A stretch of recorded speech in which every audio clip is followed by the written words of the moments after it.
매주 월요일은 한 주간의 서울시 부동산 정책과 부동산 시장의 이슈를 알아봅니다. 함영진 부동산 114 리서치센터장님 오셨습니다. 어서 오십시오. 안녕하십니까? 네, 서울시 도시건축공동위원회 내용부터 봐야죠. 지난 9일 날 19차 회의가 있었는데요. 이번에 상정된 안건은 총 몇 건이었습니까? 예, 총 3건이었습니다. 네. 수정 가결, 보류, 부결 이렇게 각각 한 건씩 있었습니다. 네. 자, 중요한 내용이 있습니다. 수정 가결된 안건 가운데 서부 이천동 관련된 게 있는데요. 이쪽이 이제 용산국제업무지구가 개발이 안 되면서 여러 가지 어려움이 있었잖아요. 네네. 예, 관련된 내용 좀 전해주십시오. 그렇습니다. 이제 서부 이촌동 국제업무지구 개발 같은 경우는 용산의 미래를 바꿀 수 있는 큰 프로젝트였는데요. 네. 아쉽게 2013년 구역 해제되면서 개발 계획이 확정되지 않았기 때문에 주민의 민원이라든지 향후 추가 대책을 요구하는 목소리가 상당히 많았었습니다.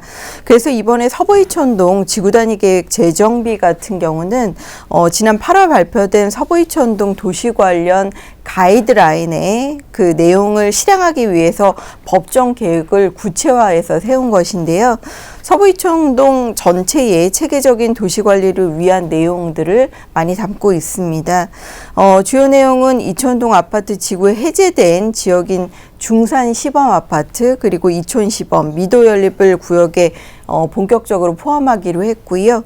재건축 대상 지역에 대해서는 3개의 특별계획 구역으로 지정돼서 주민의 의사에 따라서 장기적으로 정비 사업을 시행할 수 있는 계획을 담고 있기 때문에 이번 발표된 계획에 따라서 용산의 역세권 개발은 좌초되더라도 소규모 단위의 정비 사업 개발은 가능할 것으로 판단됩니다. 그동안 서부 이천동 주민들이 뭐 여러모로 어려움을 겪고 계시다는 얘기를 많이 들었는데요. 네. 조금 이제 숨통이 트일런지요. 구체적으로 용도 지역 변경이나요. 또 이제 용적률 가이드라인은 어떻게 나왔습니까? 그렇습니다. 그 용도 지역은 준주거 지역이라 주거 지역보다는 상대적으로 높은 상황이라고 할 수 있겠고요. 용적률은 한강변 주거지 관리를 고려해서 상한 용적률을 300% 이하로 결정했습니다. 그리고 특별계획 구역의 경우에는 정비계획을 수립했을 때 임대주택을 짓게 되면 추가적으로 용적률을 높일 수 있는 인센티브도 줄 예정이 있는데요. 높이는 한강변 관리기본계획상 주거용도 최고 높이인 35층 이내에 지을 수 있도록 했고요. 철도 정비창으로 단계적으로 높이 관리 방안을 담고 있기 때문에 향후 정비 사업이 구체화되게 되면 이 방향으로 진행될 것으로 판단됩니다. 네, 이 서울시의 주요 이제 도시계획과 관련된 이야기, 서부 이촌동 개발에 관한 얘기 해봤고요. 네, 올 한해도 이제 한 달밖에 남지 않았습니다. 오늘 부동산 이슈 시간에는 올 한해 부동산 시장을 쭉 돌아보면서 굵직한 이슈들을 살펴보도록 하겠습니다. 먼저 올해 그래도 거래가 좀 활성화된 해여서요. 지난해에 이어서 2년 연속 주택 매매 거래량이 100만 건을 넘어섰다면서요. 그렇습니다. 이제 100만 건 하면 크게 체감이 와닿지 않으실 수도 있는데요. 네. 2006년 집값이 크게 상승했을 때 대세 상승기에 주택 거래량이 100만 건이니까 네. 가격은 그만큼 상승하지 못하더라도 거래량은 크게 뒷받침됐다고 보시면 될 것 같습니다. 주택 시장의 회복 심리, 거기에 저금리 또는 전세난이 겹쳐지면서 올해 주택의 거래는 지난해에 이어 2년 연속 100만 건을 돌파한 상황인데요. 2015년 들어 10월까지 누적주택 거래량이 100만 8천 건을 기록한 것으로 판단됩니다. 예를 들어 동기 대비해서는 한 22% 정도 거래량이 순증한 것인데요. 이미 2014년 한 해 동안 이루어진 거래량이 100만 5천여 건의 주택 거래량을 돌파한 상황입니다. 특히 수도권 아파트 거래량은 34만 8,899건 정도가 거래되면서 거의 9년 만에 최고치를 나타냈다고 할 수 있으니까 수도권의 주택 거래량의 가격 회복과 또 거래량 순증을 체감하실 수 있는 자료라고 보여집니다. 네. 올해 그리고 부동산 시장에서 소위 반값 중개수수료라고 불리는 중개보수료 인하 건이 있지 않았습니까? 네. 예, 실제로 효과를 내고 있는지 그 내용 좀 한번 리뷰하겠습니다. 그렇습니다. 특히 이제 전세 가격이 많이 상승했고 올해 주택 거래량이 많았기 때문에 네. 중개보수를 인하하게 되면 소유자 입장에서는 부대 비용을 줄일 수 있는 기회가 되기도 네. 하죠. 그 반값 중개보수가 전국 18개 시도에서 올해 일제히 시행이 됐었는데요. 모든 구간에서 요율이 완화된 것은 아니고요. 6억 원 이상, 9억 원 미만의 주택을 매매할 때 적용되던 중개보수가 종전에는 요율이 0.9% 상한이었는데 0.5%까지 낮아지게 됐습니다. 그리고 3억 원에서 6억 원 미만의 임대차의 경우에는 0.8%에서 0.4%로 낮아진 바 있고요. 특히 전월세 가격이 많이 올랐기 때문에 일부 임대차와 관련된 매물을 얻으셨던 분들에게는 수혜가 돌아갔던 것으로 보여집니다. 그리고 연초에는 전용면적 85제곱미터 이하의 오피스텔 같은 경우, 특히 주거용은 중개수수료 인하 혜택을 톡톡히 받는데요. 종전에는 매매는 중개보수를 0.9% 받았지만 이 비율이 0.5%까지, 그리고 임대차 거래는 0.9%에서 0.4%까지 낮아진 바 있습니다. 공인중개사법 시행 규칙이 이제 올해 개정됐어요. 그래서 이런 부분들은 내년까지 쭉 이어질 것으로 판단됩니다. 예, 매매도 많이 늘었고요. 또 중개 보수료도 떨어졌는데 무엇보다도 이제 편안하게 좀 살 수 있는 주택을 전세나 월세로 구하기가 어렵지 않습니까? 네. 정부가 이제 일본처럼 우리도 민간의 기업형 임대주택, 일명 뉴스테이 제도를 도입을 했었죠. 그 연초에 전월세난이 굉장히 큰 상황에서 임대주택을 제도권 내 확보하기 위해서 민간의 자금을 끌어들이는 것이 뉴스테이 사업입니다. 네.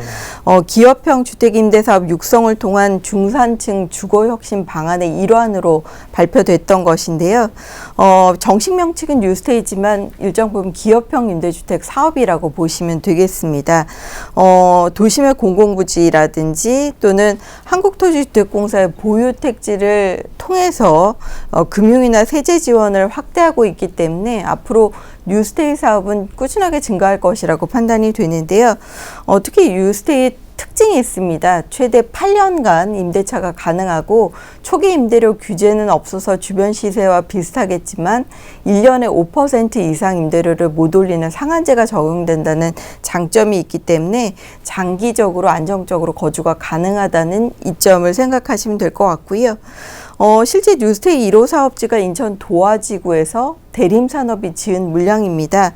2,653세대를 지난 9월에 공급했는데 평균 경쟁률이 5.5대 1 정도로 네. 아주 높은 상황이었었습니다. 네, 인천 도화지구는 성공적인데 뭐 얘기했던 것만큼 뉴스테이가 이렇게 활발하게 물량이 많이 공급되고 또 쉽게 들어갈 수 있었던 것도 아니었던 것 같아요. 그렇습니다. 예, 그런 거 이제 좀 추가적으로 봐야 될 것 같고요. 네. 상가 시장에도 올해 많은 변화들이 있었다고 하는데요. 상가 건물 임대차 보호법 개정안이 통과되면서 소위 음성화됐던 권리금 문제가 양성화돼서 법제화되기도 하지 않았습니까? 그렇습니다. 이제 뭐 시설 권리금, 영업 권리금, 바닥 권리금, 이제 권리금이라는 것 자체가 계약서에 명기가 되지 않았기 때문에 네.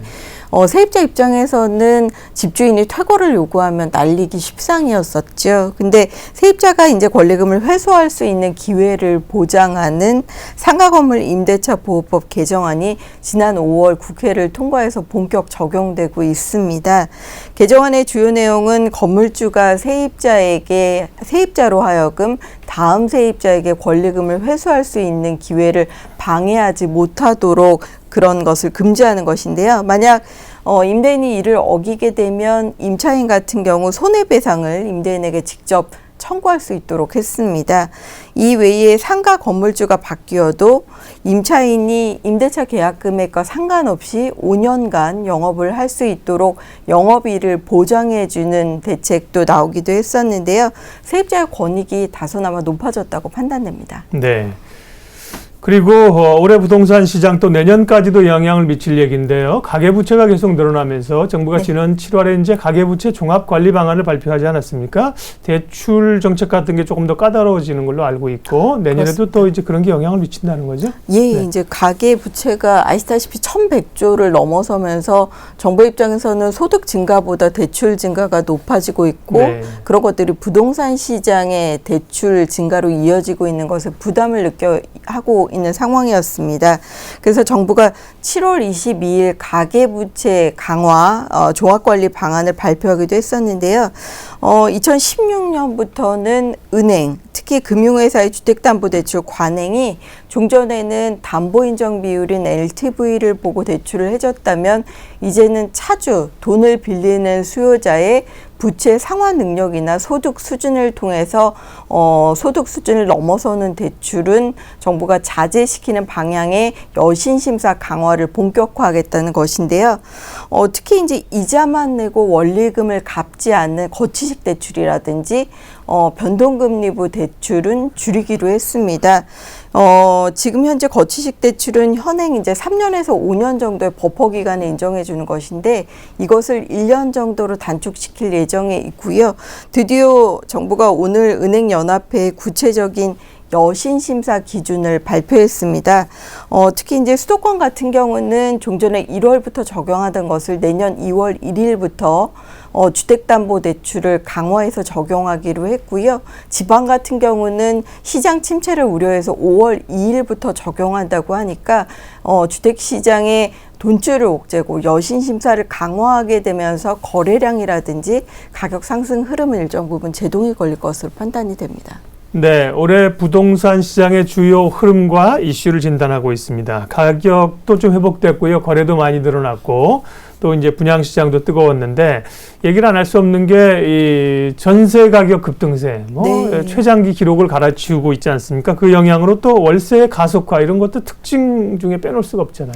그렇습니다. 이제 올해 집을 많이 사기는 했지만 저금리라는 것이 전세 월세 전환을 가속화시키는 기폭제가 되기도 했었는데요.